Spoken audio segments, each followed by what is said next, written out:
E aí, meu povo, tudo bem com vocês? Sejam todos muito bem-vindos ao nosso canal. Para quem não me conhece, meu nome é Alba e você está no canal Pouco Tempo.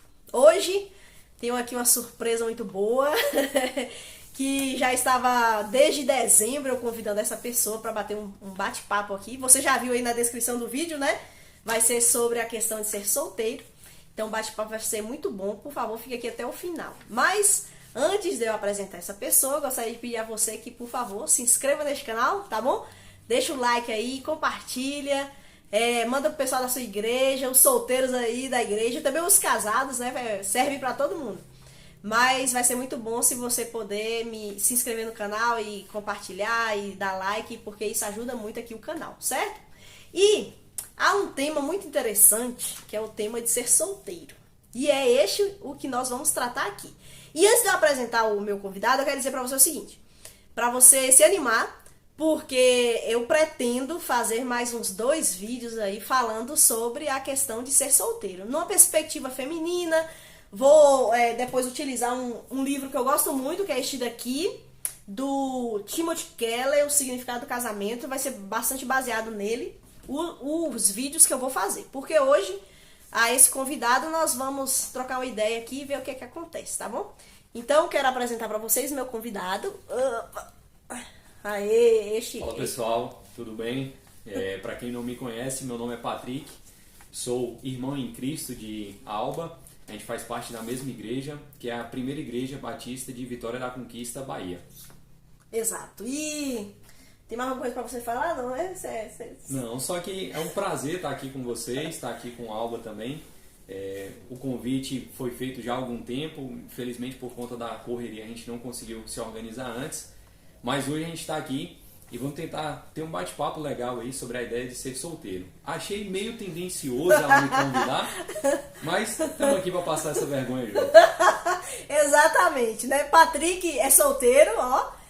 Quem quiser mandar mensagem pra ele, ligue para 77 Tô brincando. 8888. Isso aí, você quiser deixar algum comentário, fazer perguntas, quem sabe eu possa responder no próximo vídeo, né? Sim.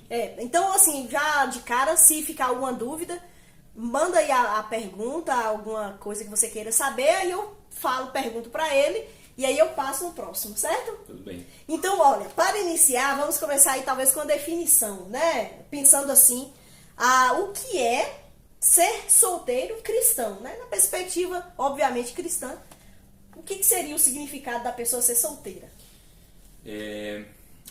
Para tentar definir isso, aí eu tentaria colocar um contraponto. Ser solteiro cristão. O que o fato de cristão modifica na palavra solteiro, né? Então a gente já começa a criar aqui uma diferença. Existem aquelas pessoas que não são cristãs e são solteiras, e existem as pessoas que são solteiras e são cristãs. Então eu diria que o solteiro cristão é alguém que não está envolvido num relacionamento, mas possui os valores cristãos. Então ele tem a Cristo como o Senhor e Salvador da sua vida e, portanto, ele segue os ensinamentos desse mestre, que é Jesus Cristo. Então, assim, a vida dessa pessoa que está no estado civil solteira, ela vive essa vida, mas agora numa perspectiva assim, o que a Bíblia diz a respeito, como eu devo viver, né? Porque, por exemplo, tem uma frase que eu acho que é de uma música, que fala assim: solteiro sim, sozinho nunca. Então, né, tipo assim, aplica assim, a pessoa tá solteira, não colocou um anel no dedo, não tirou foto no Instagram e colocou que namora fulano, mas ele tem o pensamento assim: não tô só, eu tenho uma paquera, tenho um ficante. Isso, assim, pro cristão dá certo, se aplica, o cristão pode fazer isso também, vai num culto de jovens, aí chega lá, tem uma menina bonita, ele chama ela pra um lanche, fica com ela ali e depois vai embora e de manhã quer ir pra EBD. E aí? Vai levar um puxão de orelha, com certeza. Mas vá pra EBD. Mas vá pra EBD. Então, vamos trazer em termos práticos, né? Essa ideia do solteiro sim, sozinho nunca. E isso, se eu não me engano, se tornou até tema de uma música sertaneja que traz justamente essa ideia. Eu tô solteiro, porém eu nunca estou sozinho, porque há sempre uma nova paquera, um novo ficante, uma nova ficante. há sempre alguém ali me acompanhando, quer seja numa festa, quer seja num outro momento de divertimento, mas o fato é que a relação é muito mais flexível. Então eu posso ter contato, ter relacionamentos que não são duráveis. Eu posso sair hoje à noite, ficar com 3, 4 mulheres ou uma única mulher. Sim. A quantidade em si não importa, mas há essa liberdade, essa flexibilidade de relacionamento. E o que quer dizer é, aquela pessoa ela se mantém solteira, no sentido de não ter um relacionamento fixo com ninguém, então há muita liberdade, e por outro lado, ela nunca está sozinha. Então ela consegue meio que desfrutar somente da parte, como é que eu poderia dizer? A cereja do bolo. A cereja do bolo, exatamente, a cereja do bolo. E no caso do cristão, aquele indivíduo que ele é guiado pelos valores de Cristo, isso não é possível, justamente porque o direcionamento que a gente tem, biblicamente falando, é de que você tem que se unir a uma mulher, que você não pode sair por aí prevaricando, com comportamento de imoralidade sexual, que não se refere só ao ato de sexo em si, mas qualquer outro tipo de comportamento. Então a Bíblia tem um ar de princípios que direcionam nessa área sexual. Né? Porque talvez, não sei, né, se você não é crente, tá vendo, pode ser uma conversa estranha. Sim. Porque talvez no cristianismo tem a plausibilidade de ser solteiro na perspectiva de pureza também. Porque tem até um pastor da nossa igreja fez uma série de vídeos, vou deixar o link aqui na descrição, sobre namoro.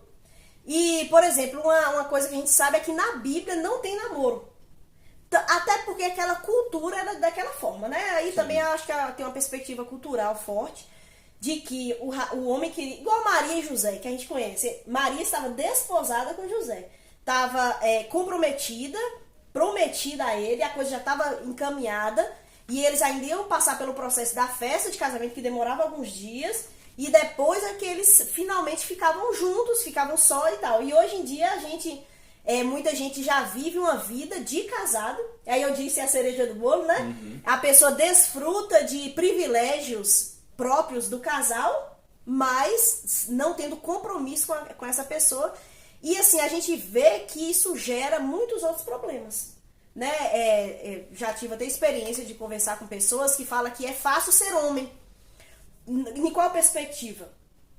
O homem sai, por exemplo, né, aí no geral, não todos os homens, né, aqui claro que são casos, mas, por exemplo, essa mulher que me falava isso, ela teve um relacionamento com um homem, então ela teve privilégios com ele de casal, mas ele não tinha assumido o compromisso com ela, aí ela engravidou, né, desse relacionamento, aí quando ele se viu o que ele tinha feito, o que ele fez? Foi embora, foi pra casa dele, porque ele não carrega o menino no bucho, e a mulher ficou com essa criança. Hoje em dia a mulher cria essa criança e fica no pé dele pra ele arcar com a responsabilidade financeira. Aí ela me disse, ser homem é mais fácil, porque o homem pode viver a vida livre, isento de responsabilidades. E isso aí é um caso muito sério, que no cristianismo, no evangelho, isso não cabe. Então, nós, por exemplo, vivemos o estado de ser solteiro, mas na perspectiva de que o privilégio que se tem no casamento é o primeiro, então preciso me comprometer para depois eu ter essa experiência, né? Sim, e só voltando novamente nesse tema, Alba, do solteiro sim, sozinho nunca. Sim. Só para situar o pessoal, né, que a gente começou falando aqui partindo do princípio que todo mundo já estava habituado com o que a gente estava falando. Então, de princípios cristãos e não cristãos. Mas eu vou dar um passo atrás aqui, antes de abordarmos um pouco mais fundo essa ideia. Sim. Então, quando a gente coloca que solteiro sim, sozinho nunca, não se encaixa na realidade cristã, é porque quando você vai ler a Bíblia, você não encontra um direcionamento que possibilite essa flexibilidade de relacionamentos. De eu passar por 3, 4 namoros ou estar com 3, 4 meninas em dias diferentes numa mesma semana, Sim. não há essa possibilidade. E aí alguém pode perguntar assim, Patrick, mas eu nunca li um versículo na Bíblia que diga que isso é proibido, o que é fato. Se você for na Bíblia, você não vai encontrar literalmente assim, olha, você não deve namorar com várias mulheres, ou, no caso das mulheres, vocês não devem namorar com vários homens, ou não devem ter vários paqueras, e por aí vai. Você não vai encontrar algo literal dessa forma. Até porque, como Alba colocou, a Bíblia ela foi escrita num momento histórico diferente. Porém, naquele momento histórico no qual ela foi escrita, os relacionamentos funcionavam da seguinte forma.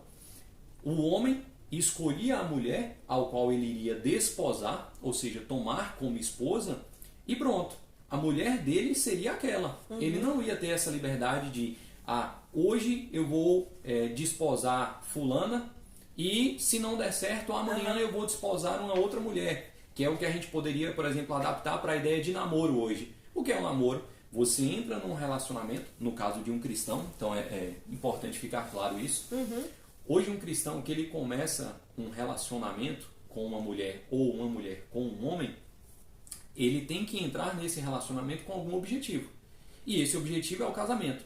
Lógico que não necessariamente aquele namoro vai redundar num casamento. Se não redundar, paciência. Se desfaz o namoro e vida que segue para ambos os lados. Mas naquele período não era assim. Uma vez desposada, acabou. Ali só se seguia o casamento. Então, adaptando essa ideia para a nossa realidade hoje, qual é o ideal no caso de um indivíduo cristão? É que ele não faça diversas experimentações, mas até antes de dar um passo para entrar num relacionamento, no caso de um namoro, como a gente está falando aqui, que ele analise outras coisas para só então decidir entrar no namoro, e do namoro ele continua avaliando isso com o objetivo de chegar num casamento. Então é esse o princípio que ele deve seguir.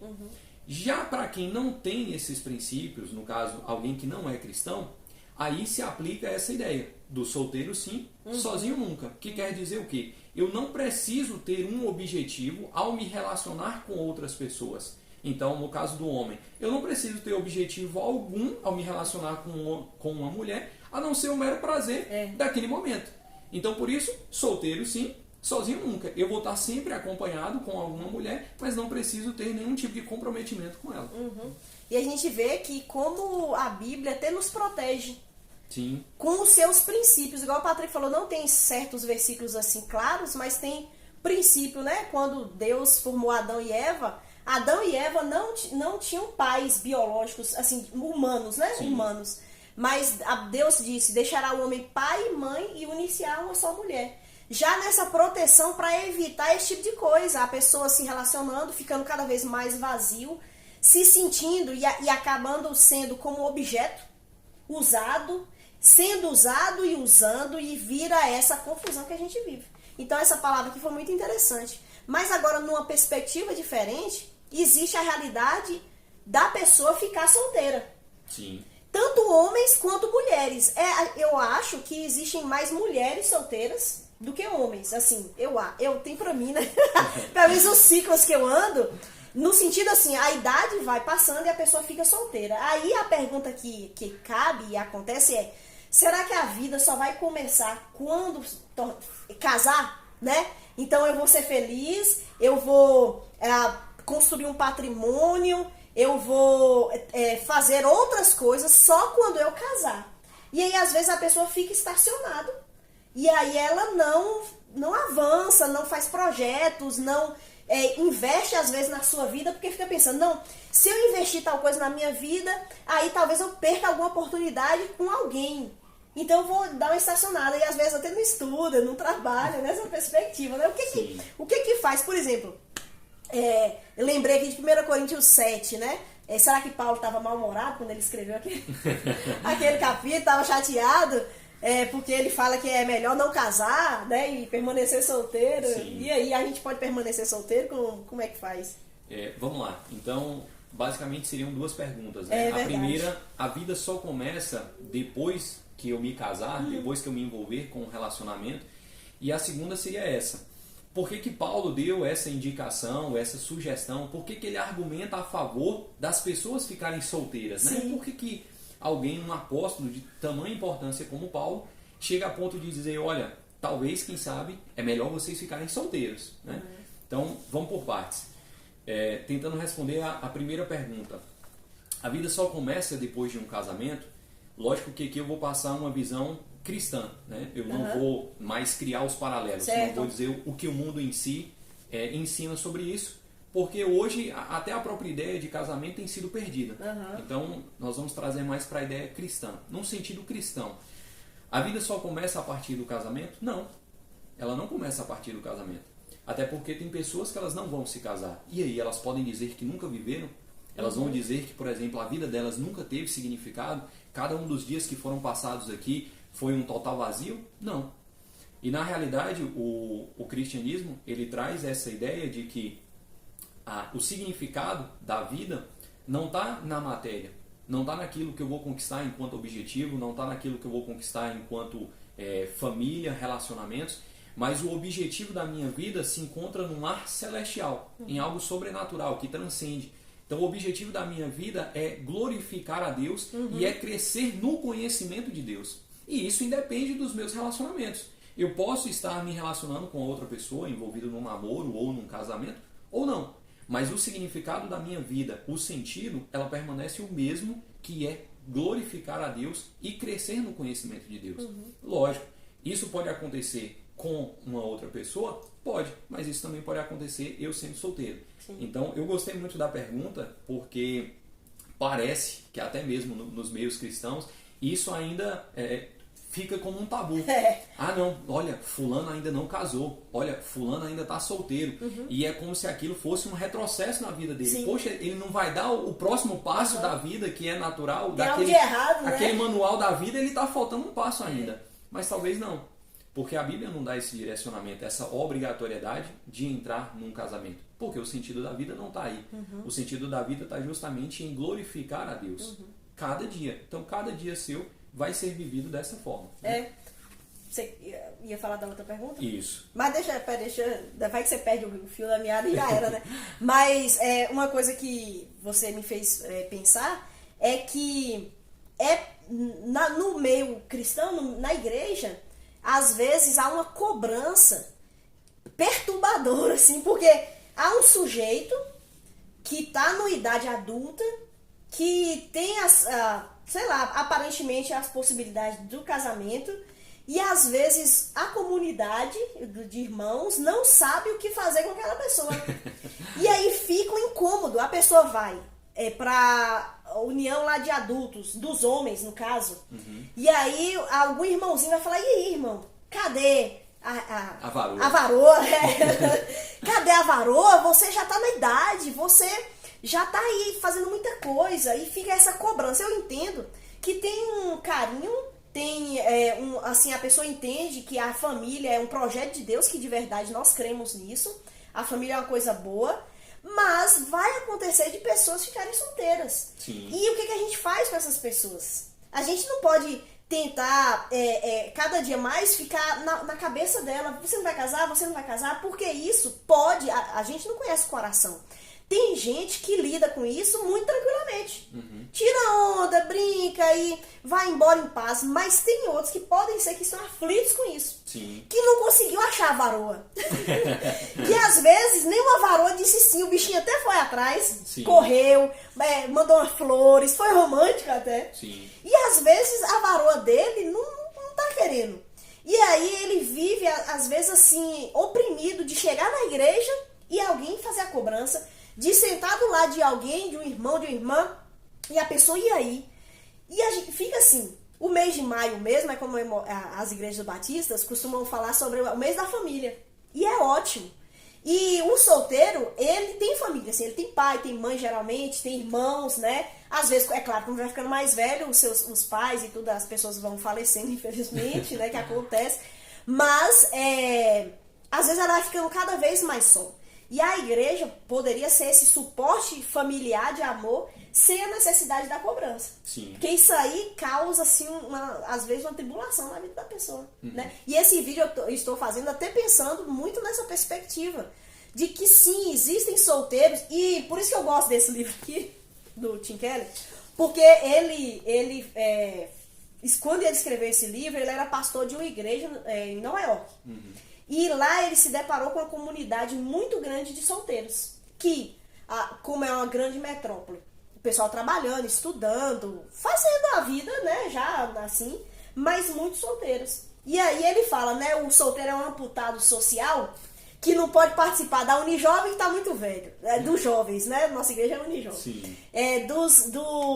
Das senhoras, porque não casou. Dos homens, então o que essa pessoa vai fazer, né? Será que ela vai cada vez se sentindo excluída a ponto de chegar só no culto, sentar ali, não se envolver nas coisas devido às cobranças, né? Então tem que ter esse cuidado, e esse vídeo é até pra dar um alerta, assim, um pensamento a respeito de que o solteiro é um ente, um ser que existe, que vai continuar existindo nas igrejas, mas não é porque as coisas deram errado na vida dele, né? Ele não é um pobre coitado que tá como se fosse uma rodoviária. Sim. Todo mundo pegou o ônibus do casamento e ele tá lá, ansioso. Mas... Que horas o meu chega? Já deu o horário.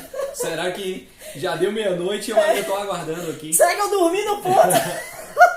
Até que Exatamente. cabe essa piadinha, mas será que eu dormi no ponto? Perdi a varoa, meu Deus, e tal. Então não pode ficar com essa aflição, né? Sim. E aí quando Paulo, talvez voltando àquela pergunta, né? Quando Paulo escreve 1 Coríntios 7, do versículo 27 e 29, ele fala que é melhor ficar solteiro, então ele estava também chateado talvez com a igreja, o povo, ô Paulo, você não vai casar? Ou o que ele vislumbrava. A Patrícia até respondeu, né? Essa transcendência de que há um significado maior para as nossas vidas. Não que a gente despreze o casamento, mas a vida é maior do que isso, né? A Sim. vida com Deus é maior do que isso. E é interessante porque o autor do livro que você comentou, ele traz uma abordagem sobre isso. Ele vai mostrar, por exemplo, o caráter revolucionário do cristianismo para aquela época relacionado à concepção de família. Então, por exemplo, para o contexto daquela época, você não estar envolvido com uma família, você não ter esposa e filhos, era algo vergonhoso. Então, socialmente falando, era muito pesado. Você ter um homem já em idade adulta, que já trabalhava, já conseguia se sustentar, e ele não ter esposa e filhos, não pegava bem, né? Trazendo na linguagem popular, não era interessante. Até hoje, né? O pessoal pode Até perguntar hoje. assim, qual é o problema? Será que não tem problema por trás, na área moral até? Sim. Né? E isso aí... E aí, Paulo vai trazer justamente uma ideia revolucionária. Ele vai dizer, olha, não precisa você ter essa obrigação de se envolver em um relacionamento. Muito pelo contrário, eu até aconselho a vocês que não se relacionem, porque assim você vai poder dedicar mais tempo ao Senhor, você vai ter outros objetivos, justamente por não estar demandando tempo para a atividade familiar, porque a gente sabe que muita coisa da nossa vida se resume em tempo. Então, se eu me envolvo com algumas coisas, elas tomam tempo. Ser um pai de família é sacrificial. Você vai sacrificar muito do seu tempo em prol da sua esposa, em prol do seu filho, em prol da sua família. E aquele indivíduo que ele é solteiro, ele não tem essa responsabilidade, mas ele mantém o mesmo tempo. E agora, de que maneira ele vai usufruir disso? No serviço do Senhor. É justamente dessa forma que Paulo vai direcionar. Agora, de forma alguma, eu imagino que ali ele está dizendo, olha, eu quero que todo mundo agora seja celibatário, tanto homens quanto mulheres, abandonem a ideia de casamento. Eu não vejo dessa forma. Eu vejo mais como um aconselhamento e como uma possibilidade, que até aquele momento não existia. Não havia outras pessoas, outras ideias que mostravam, olha, fulano, você pode não se casar e tá tudo bem com isso, porque agora você vai dedicar a sua vida ao Senhor de uma forma com mais tempo do que alguém que seria casado. Então ele traz esse aspecto. E isso vale para nós hoje também.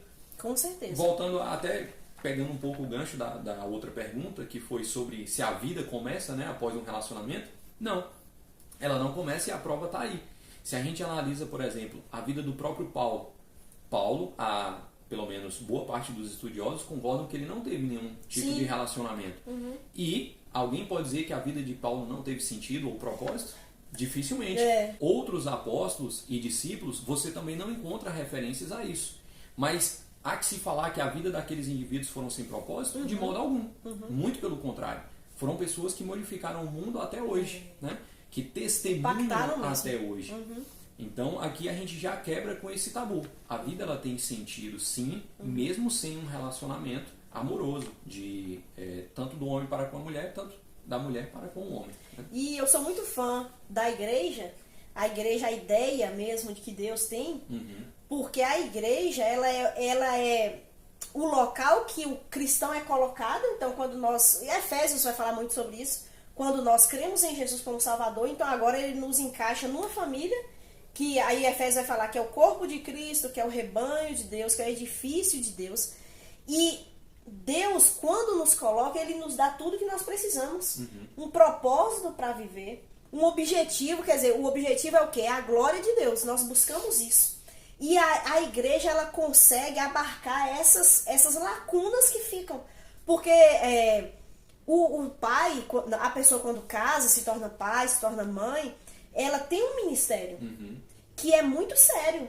É investir na vida do filho, é investir na vida da esposa, para que o filho e a esposa glorifiquem a Deus. Então isso vai demandar tempo, esforço. A gente vive hoje uma crise aí da educação, uma crise das loucuras que estão sendo ensinadas, e um pai ele precisa estar atento a isso e estar capacitado para ensinar a sua família. Então isso demanda tempo. A pessoa não pode casar, constituir família e falar assim, não, agora eu vou fazer a obra do Senhor e deixar a família para trás. Então isso é uma coisa muito séria. Já o solteiro, ele pode e deve, né, ter sua profissão, ter seu trabalho e tudo, mas ele pode compreender, e aí eu entendo muito, que ele deve gastar o tempo que talvez ele investir na esposa, que ele investir nos filhos, e ele tem esse tempo, ele investir na obra do Senhor. Sim, porque a gente não está o tempo todo trabalhando, o tempo todo estudando. É claro que a gente pode ter lazer e tal, mas a gente pode ter mais tempo para dedicar à obra do Senhor. E é justamente isso que Paulo ele vai falar. E aí ele trata, por exemplo, ser solteiro e celibatário. É a mesma coisa? É diferente? Eu acho que o solteiro... Se você quiser falar aí, depois eu...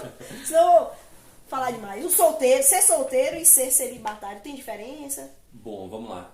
Novamente pensando na ideia cristã, né? Sim. Para quem nunca ouviu falar em celibatário, o celibato é aquele indivíduo que ele decide, então ele toma essa decisão de não se envolver em relacionamentos amorosos. No caso do homem, ele não vai se envolver de maneira num relacionamento com Emocional, mulheres, emocional, tudo, né? afetivo, Sim. amoroso.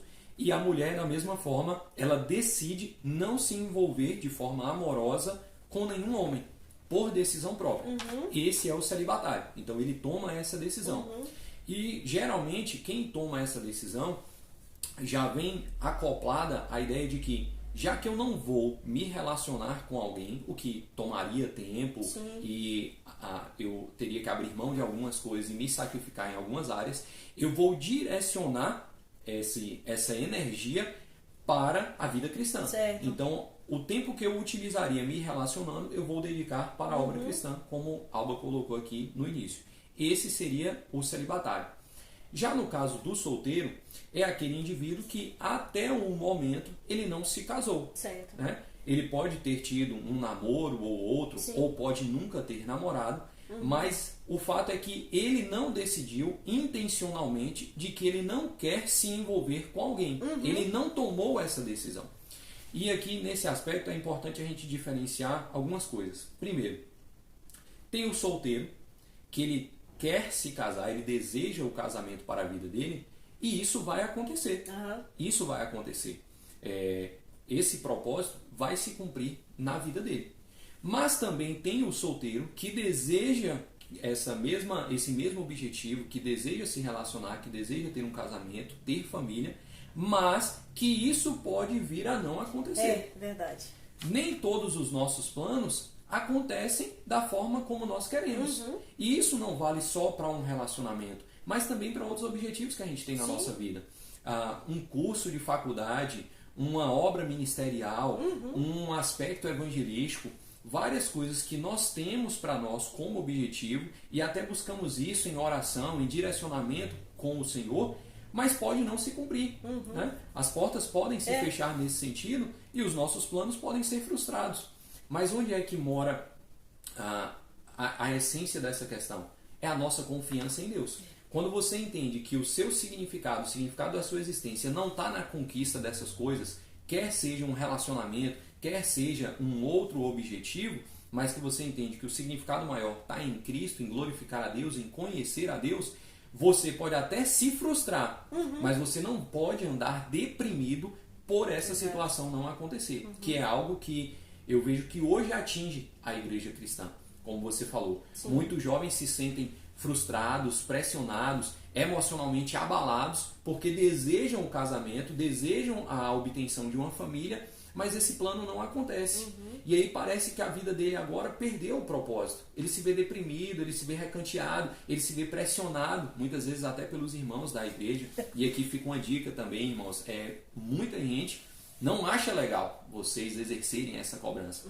Então, há que se falar de ser sábio ao conversar com outras pessoas, com solteiros que ainda não se casaram, mas que desejam isso, sem essa pressão, né? Então, para mim, a principal diferença entre ser solteiro e ser celibatário é essa. No caso do celibatário, ele tem esse poder de decisão, de dizer, eu não quero me relacionar. E isso não vai acontecer, porque ele decidiu isso. Sim. Já no caso daquele indivíduo que é solteiro, muitas vezes ele não tem esse poder de decisão de dizer, eu quero me casar. Porque pode acontecer de você não se casar. Pode acontecer de você não constituir uma família.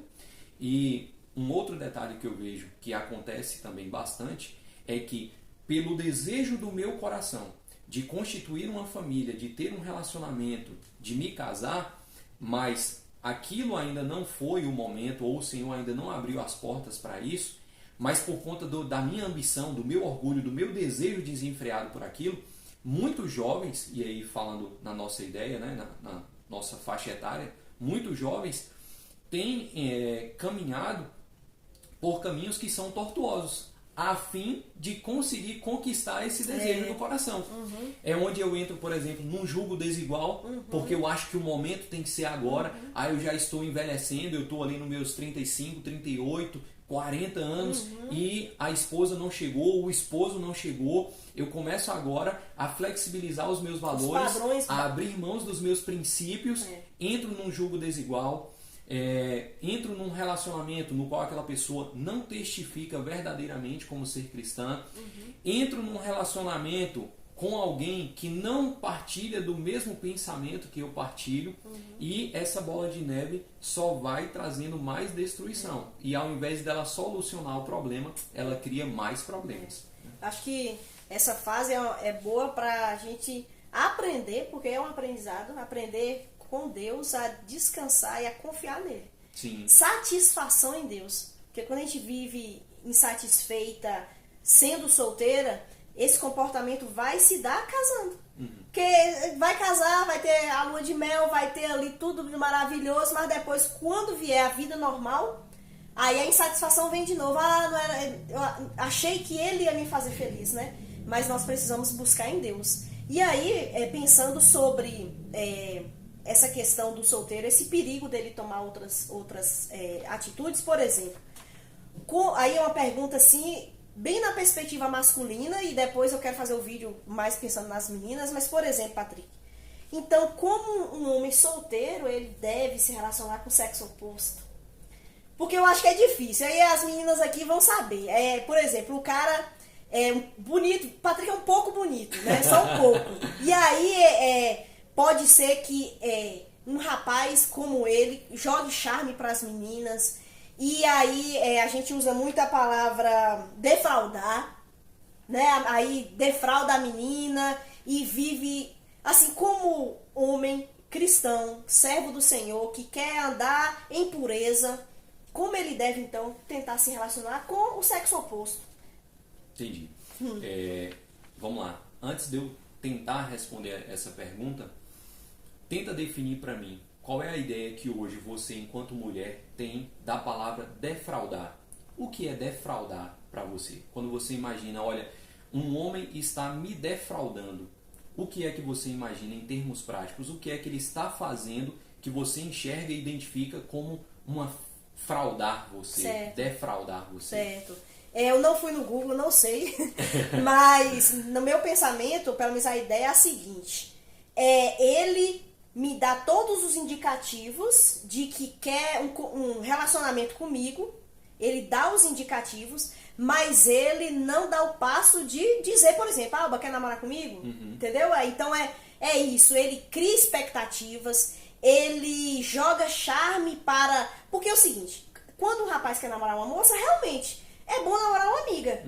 Então precisa ter amizade, precisa conhecer, precisa conversar.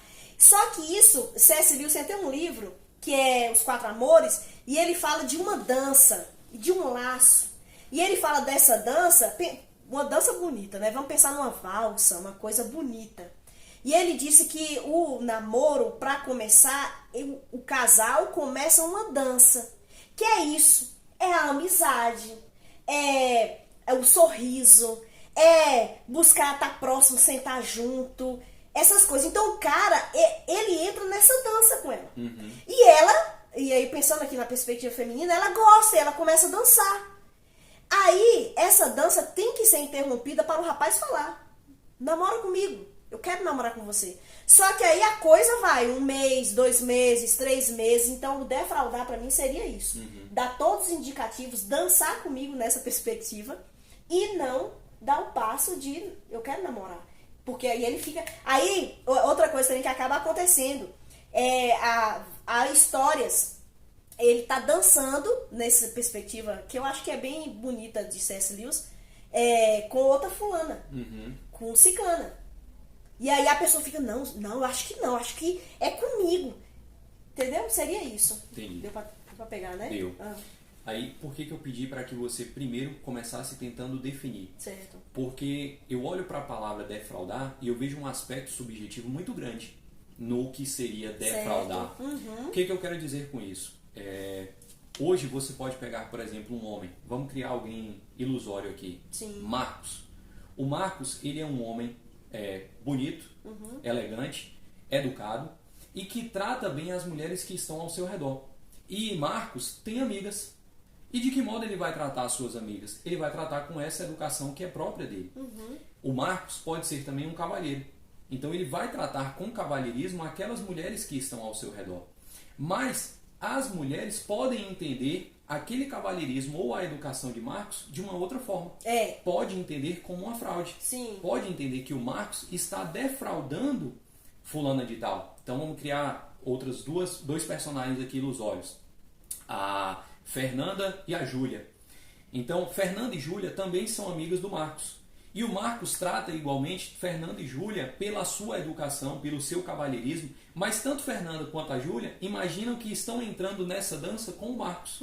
Então, olha o aspecto subjetivo. Muito subjetivo. Agora, Aí já gera muitas perguntas, entendeu? E tal. Por exemplo, o Marcos vai para uma reunião na igreja, uma Unijovem. E naquela Unijovem a Júlia está presente. A Júlia não tem carona para ir para casa. O Marcos vai e fala, por gentileza, fala: Júlia, e aí, você quer uma carona? Às vezes Júlia mora no extremo oposto de onde o Marcos mora. Mas ele, por cavalheirismo, por perceber que Júlia precisaria de uma carona, ele oferece. Ele fala: não, você deseja uma carona?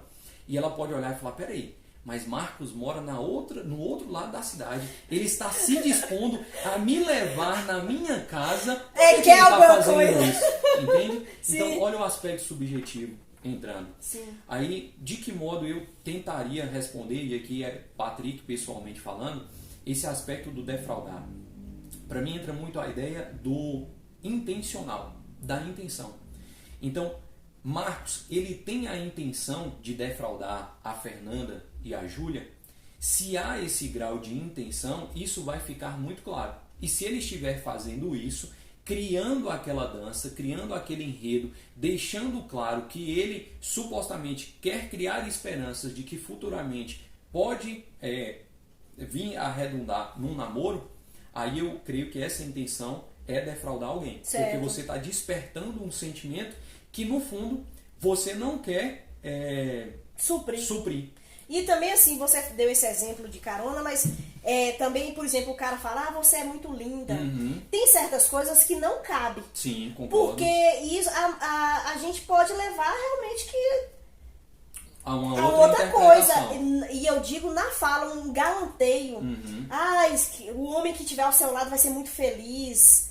Ai, o cara vai ser feliz demais. Você estuda, você trabalha, você faz isso. Então tem essa perspectiva, né? Sim. Desse galanteio de como você tá linda hoje. Aí, por exemplo, ela chega, Júlia, né? Vai pra Unijovem e tal, e vai embora, e ele manda mensagem: nossa, você nem falou comigo, eu tava aqui. Então, às vezes, pode ser que ele jogue um charme, e aí eu tô pensando mesmo no cara que tá defraudando, Sim. né? E o cara que não, porque eu tenho um amigo que ele é solteiro, ele é muito gente boa, mas dá pra perceber que ele é um cara educado. Ele bota um limite, porque ele não chega numa moça e fala: nossa, como você tá linda, nossa, eu sonhei com você. Não, mas ele é um cara que é disposto a te levar em algum determinado lugar, de perguntar: oh, como é que você tá, tudo bem? Mas dá pra perceber pelo tom, a maneira que ele se porta. Ele é educado, gente boa, mas ele não tem esses galanteios que, aí na minha imaginação, eu sei que na sua aí pode ser que já apareceu muitas coisas, mas na minha imaginação, cara: ei, Alba, como você tá bonita hoje? Você não veio pra Unijovem? Que saudade! Mas isso, assim, não é uma coisa também pontual, porque tem pessoas que são amigos e falam: poxa, senti sua falta. Isso, que é normal. Mas eu digo de várias vezes, né? Várias vezes manda mensagem, fala essas coisas, várias vezes, até que a pessoa começa: ah, será? Né? Então, isso é um perigo, né? É um problema. E já que a gente está num mar tão subjetivo, como é que a gente poderia nos nortear e nortear o pessoal que está nos assistindo? Eu nortearia da seguinte forma: evitaria todo esse tipo de comentário que possa levar a alguma consideração de que, olha, talvez, voltando para o nosso personagem ilusório aqui, talvez o Marcos está querendo algo comigo. Então, situação prática, o Marcos evitaria esse tipo de adjetivo. Sim. Então: nossa, Alba, como você tá linda hoje. Nossa, Alba, olha, eu senti muito sua falta, de forma repetitiva. Sim. Então, a cada final de semana que a gente se encontra: nossa, Alba, eu tô sentindo sua falta. Nossa, Alba, eu tô sentindo sua falta. Evitaria esse tipo de comentário. Pronto. E manteria, obviamente, a educação, o cavalheirismo, a gentileza. Mas a partir do momento que, pelo contexto, eu entendesse que aquilo pode estar levando a uma outra interpretação, se eu fosse o Marcos, eu me afastaria. Certo. Justamente para evitar o mal entendido. Ainda que isso talvez me custasse uma amizade, por exemplo. Porque talvez o custo de ter uma amizade um pouco mais fria é melhor do que uma suposta decepção amorosa lá na frente. Então, para mim, se eu fosse aconselhar o Marcos, seria muito mais interessante Marcos esfriar um pouco a sua amizade com a Júlia do que manter-se como ele sempre é, a Júlia interpretar de uma outra forma e lá na frente ela se decepcionar e quem sabe ela ter interpretado dessa forma: olha, Marcos veio todo esse tempo me defraudando, o que é uma situação muito triste e que infelizmente acontece. Então, em termos práticos, eu traria nesse sentido. E lógico que por ser um tema subjetivo, é importante que cada caso seja analisado separadamente. A gente coloca alguns princípios gerais, mas é lógico que eu vou lidar de uma forma, você vai lidar de outra, o pessoal que está nos assistindo de outra, mas o ideal é sempre você tentar fugir dessa ideia de estar defraudando alguém, tanto o homem para com a mulher, tanto a mulher para com o homem. E eu acho assim que a amizade é uma coisa muito bela que Deus deixou pra gente. E como solteiro, o que a gente tem, a nossa família, mas a gente tem amigos. Amigos, com certeza. E aí, nós temos que fugir do estereotipo também, que alguém se sentiu defraudada por conta disso. Por exemplo, Patrick me deu uma carona. E aí eu já fiquei feliz, assim, eu começo a comentar. Aí Patrick vê que eu tô muito... Oi, Patrick, não sei o quê. Aí ele dá um passo atrás com essa preocupação. Exatamente. E aí eu já fico triste e tal. Então a palavra de Deus fala que a gente também deve guardar nosso coração.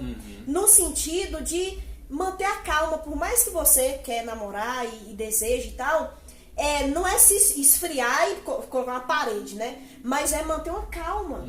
É colocar diante de Deus: Deus, olha, tem fulano aqui que apareceu, me ajuda a ter calma, guarda meu coração, para eu ter a paciência, ou então para eu poder também desfrutar de amizades. Porque, por exemplo, Patrick, é possível uma amizade entre um homem e uma mulher, solteiros? Sim, Com certeza, totalmente possível. Eu particularmente tenho várias amigas, então cultivo uma boa amizade com elas. São pessoas que para mim são importantíssimas, mesmo na minha vida e na minha caminhada cristã. Com certeza elas têm um papel de importância. E a gente desfruta dessa amizade.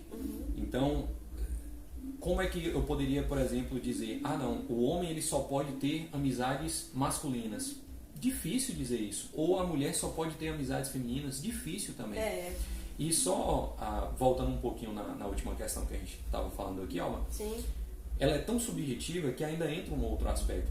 Por exemplo, digamos que o Marcos, nosso personagem ilusório, tivesse realmente algum interesse na Júlia. E ele começa a dar sinais de que quer, quem sabe, se relacionar com ela. Mas em meio àquela dança, utilizando do seu termo, do C.S. Lewis, ele percebe que talvez a Júlia não é aquilo que ele pensava que é. Sim. Então, num primeiro momento, ele realmente estava investindo, trazendo para o nosso popular aqui, ele estava investindo na Júlia, mas depois ele acreditou que agora era o momento de dar um passo atrás, porque algo supostamente chamou a atenção dele de que não deveria dar continuidade.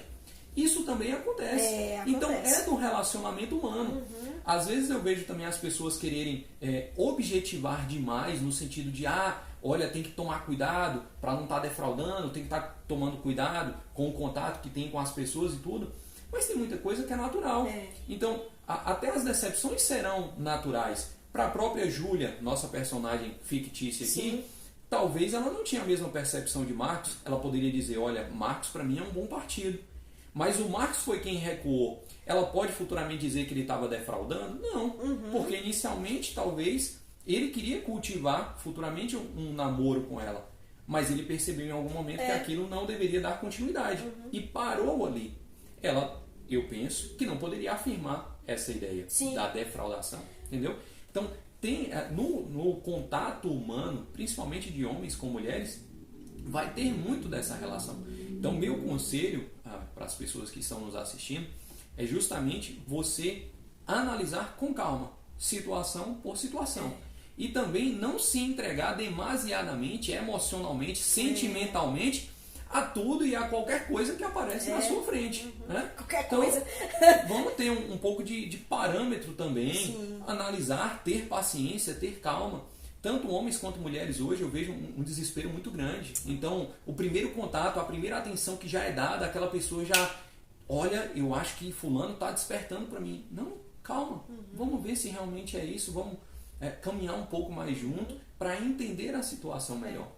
E aí acaba, seguindo esse conselho, a pessoa se protege também de uma decepção maior que era uma coisa pequena. Porque eu acho também que sim, essa dança, esse olhar, esse interesse tem que surgir, porque para finalizar no namoro ou não, de repente você vai ficar solteiro mesmo e aí não tem pra onde correr. Mas para finalizar, caminhando pro final do nosso vídeo, eu queria que você desse 2 conselhos. Primeiro, numa perspectiva para os jovens homens, porque eu vou fazer o vídeo, viu, meninas? Para as meninas, que eu sei que mulher, o coração é mais difícil, mas Deus tá conosco. Para os rapazes mais novos, que são solteiros, quais seriam, ou qual seria o conselho que você daria? Imagine você mais novo do que você e você tivesse a oportunidade de ter uma conversa com você mesmo mais velho. E qual conselho você daria para esse jovem? E na outra perspectiva, uma outra pergunta seria um conselho para homens mais velhos. Pessoa é mais velha, qual conselho daria? Tem a questão aí da pureza, sexual, tem a questão de lidar com as pessoas, tem a questão de vários aspectos, mas qual seria o conselho para homens mais velhos que estão caminhando e estão vendo que vão permanecer solteiros mesmo, que ou é celibatário, aí o celibatário já tem talvez uma caminhada diferente, mas é um solteiro, uma perspectiva assim, é solteiro, gostaria de casar, mas a varoa não quis, não apareceu, ninguém dançou com ele e ele tá dançando só. Aí qual seria esse conselho para os mais novos e para os mais velhos? No caso, o conselho para os mais novos seria em que sentido? De como eles viverem a solteirice. Como eles viverem a solteirice. Pronto. Então, vamos lá. Como que Patrick aconselharia o Patrick mais novo em como viver o aspecto de ser solteiro? Primeira coisa, e aqui não entenda o que eu quero deixar a coisa muito generalista ou subjetiva, muito pelo contrário. Duas coisas são básicas e super necessárias. Primeiro, conhecer a Deus. Então, é fundamental. Lógico que aqui nós estamos falando para cristãos, né? Jovens cristãos, homens solteiros cristãos. A primeira coisa, você tem que conhecer a Deus. E você só conhece a Deus buscando a Ele. E uma das melhores formas de conhecer a Deus é lendo a palavra de Deus. É lendo a Bíblia. Então, filho, estude a Bíblia. Examine as Escrituras. Porque ela vai te dar todo o norte. Todos os princípios pelo qual você vai manter o seu aspecto de pureza. Pelo qual você vai se comportar. E pelo qual você vai se tornar um homem. Porque muitos jovens têm a falsa impressão de que a partir do momento que eu atinjo a maioridade, eu me tornei um homem. Falso engano. Falso engano. Não foi a Bíblia que criou essa determinação de faixa etária. Isso é recente. Maioridade penal nem é tema da Bíblia, é tema do direito.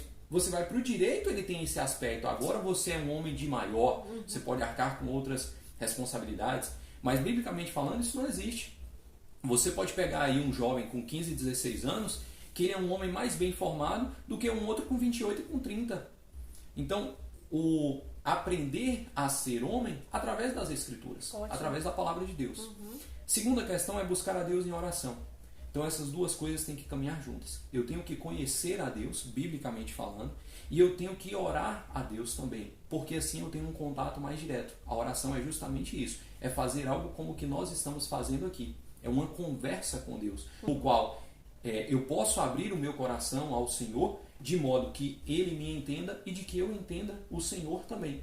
Deus, me ajuda a compreender a Tua palavra, me ajuda a confiar em Ti, me ajuda a ter fé. Eu tenho um desejo no meu coração, mas até o momento ele não se realizou. Me ajuda a nortear o que eu devo fazer com isso.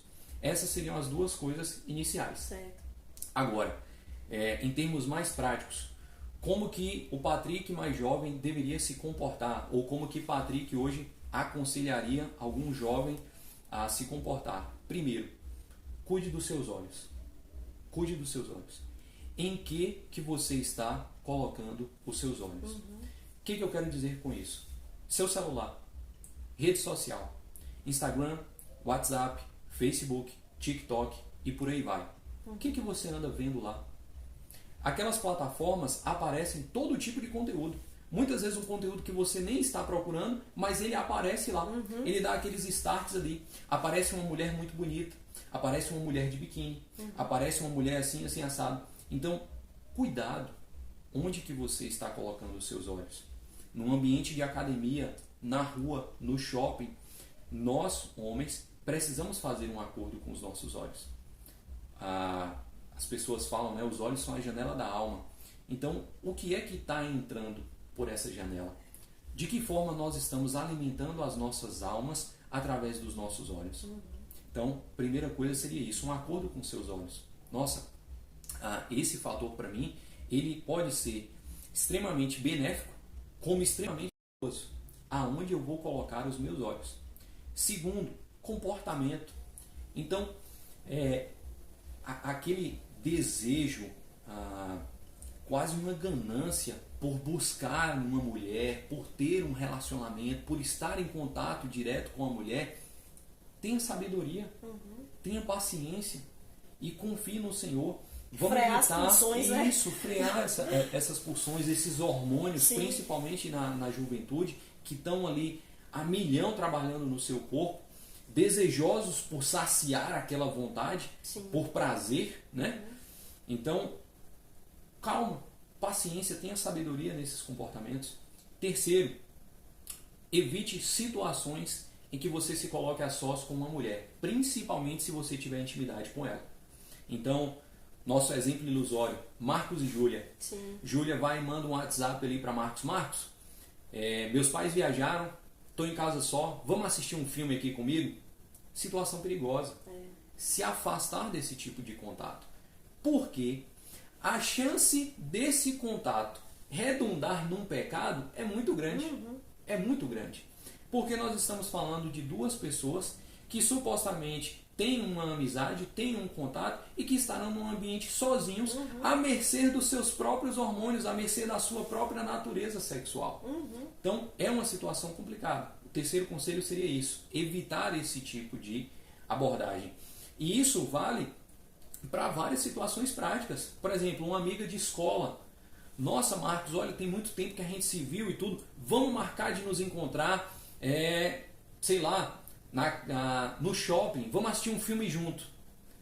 Quem é aquela amiga? Quais são os princípios que ela carrega? Quais são os valores? Será que ela também não está mal intencionada? Então, pelo sim, pelo não, evitar esse tipo de situação no qual você possa se colocar em risco. Pelo sim, pelo não, prefira recuar. Terceiro conselho seria esse, evitar situações perigosas. Um quarto conselho é tenha paciência. Tenha paciência. Então, confie no Senhor, descanse em Deus e cuidado para não ceder aos desejos do próprio coração. Pensando assim rapidamente, meio que foi um tiro a queima-roupa, né? Eu diria esses 4 princípios aí, esses quatro conselhos, né? Agora no aspecto de um homem mais maduro, um homem mais velho, que é solteiro, deseja se relacionar, deseja o casamento, mas isso ainda não aconteceu. Meu amigo, eu não teria um outro conselho a te dar a não ser ter fé e confiança em Deus. O que eu quero dizer com isso? Não quero te frustrar, mas pode acontecer de você nunca ter uma família. Pode acontecer dessas portas serem fechadas para você. Mas que você não deve entrar em desespero, entrar em desânimo, entrar no estado de ficar deprimido. Não. Sua confiança, seu sentido não está nesse relacionamento. Não está numa futura esposa. Então, se isso ainda não se concretizou, se isso não aconteceu, descanse em Deus. Assim como a cura de um problema de saúde, quantas pessoas que têm problemas sérios de saúde clamam pela cura, mas a cura não vem. E aí eu vou me frustrar com a vida? Desesperar, eu vou olhar como que, num aspecto reducionista, a minha vida se refere só ao fato de eu ter saúde ou não, só se refere ao fato de eu estar me relacionando ou não. Então esqueça isso. Eu sei que é difícil, eu sei que é uma coisa digna, né? Você ter uma família, muitas vezes você olha ao seu redor, você percebe outras pessoas concretizando esse sonho que também é seu e aquilo não acontece para você. Mas, um detalhe, a vida é assim. A vida é assim. O pecado trouxe desordem, né? Trouxe desordem. Então, de fato, isso pode não vir a acontecer. E meu melhor conselho, se é que eu poderia colocar dessa forma, é confiar em Deus. Então, descanse em Deus. Você vai sofrer pressão popular? Vai. Muito provavelmente o seu pai, a sua mãe, sua avó, suas tias, seus irmãos da igreja, suas irmãs da igreja irão lhe pressionar, irão perguntar, ué, cadê a varoa? Já não está no momento? Mas é assim. Da mesma forma que o casal que já está casado, que já deu o passo do namoro para o casamento, com pouco tempo, talvez um ano e meio que eles estão no casamento, qual é a pergunta que vem em seguida? Cadê o filho? Cadê o filho? Nossa, quando é que vai vir o meu neto? Nossa, quando é que vai vir o meu primo? Nossa, cadê? Já não está no momento? E quando tem o primeiro, fala, cadê o segundo? Cadê o segundo filho? E assim vai. E aí quando você tem o segundo ou talvez o terceiro, nossa, e aí já não está na hora de parar? É normal. Você vai perceber que esse aspecto é constante na nossa vida. Sim. Agora, você também tem que ter, tem que estar bem fundamentado o suficiente para responder à altura também. E parar de deixar ser abalado por todo esse tipo de comentário e comportamento. Porque afinal de contas, em todos os dias praticamente, semana após semana, as pessoas estarão dando palpites sobre a sua vida e sobre de que forma você deve caminhar. Exato. Cabe a você agora usar de sabedoria naqueles bons conselhos, absorvê-los, aquilo que não for útil, descartá-los e vida que segue. Também abandonar esse aspecto vitimista de nossa, as coisas não estão dando certo para mim, nossa, minha vida virou um verdadeiro inferno, nossa, como eu sou um cara que o mundo gira para mim de uma forma muito rápida e tudo dá... Abandone esse aspecto vitimista também. Eu ainda não consegui uma esposa, eu não tive um filho, isso... Não. Ingratidão, né? Isso.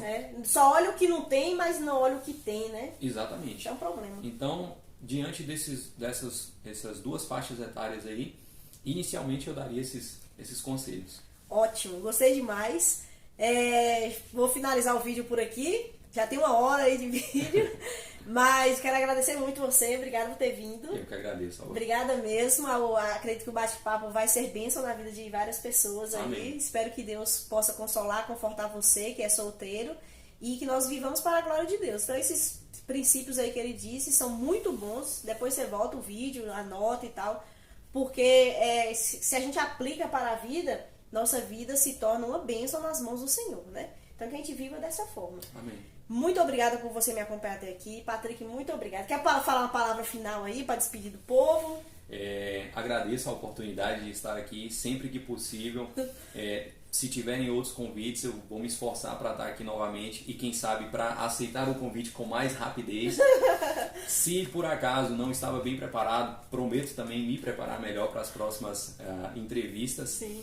E pessoal, curta lá, compartilhe. Se não achou algo legal, pode criticar também, fica à vontade, a culpa é toda de Alba, não me responsabilizo por nada. Se achou algo legal, também comenta. Alguma abordagem que você acha interessante, quem sabe um tema futuro, sim, né, Alba? Sim. Que você deseja ser tratado aqui no canal. Dá esse apoio lá para a Alba, é um canal muito legal. E um grande abraço para todo mundo que nos assistiu até aqui. Pois é, e Patrick, dá para chamar ele para muitas coisas, falar sobre política, educação, economia, teologia de uma forma geral, uma benção. Ele é professor lá da nossa igreja, na EBD, e é um excelente professor. Deus deu esse dom para ele. E aí pode ser que eu chame de outra vez. Olha, você que está assistindo, se você achou até agora, você coloca aí, olha, que você conhece o Patrick, tem muita gente que conhece, escreve lá qual é o assunto, aí depois daqui uns meses, né, Sim. pra ele dar uma descansada, aí eu chamo ele e a gente fala do assunto que você colocou lá, tá bom? Mas obrigada por você me acompanhar mesmo até aqui, Deus te abençoe mesmo, brigadão, esse bate-papo. No próximo mês eu vou trazer outra pessoa aqui muito especial para um bate-papo interessante, mas vou deixar o suspense. Mas eu já falei com essa pessoa, igual eu falei com o Patrick. Falei há meses e aí a coisa... Mas a pessoa já aceitou e vai ser muito bom sentar aqui no sofá e a gente bater esse papo junto com vocês, tá bom? Obrigada, Patrick, mais uma vez. Obrigada a todos que acompanharam até aqui. Deus abençoe e até a próxima.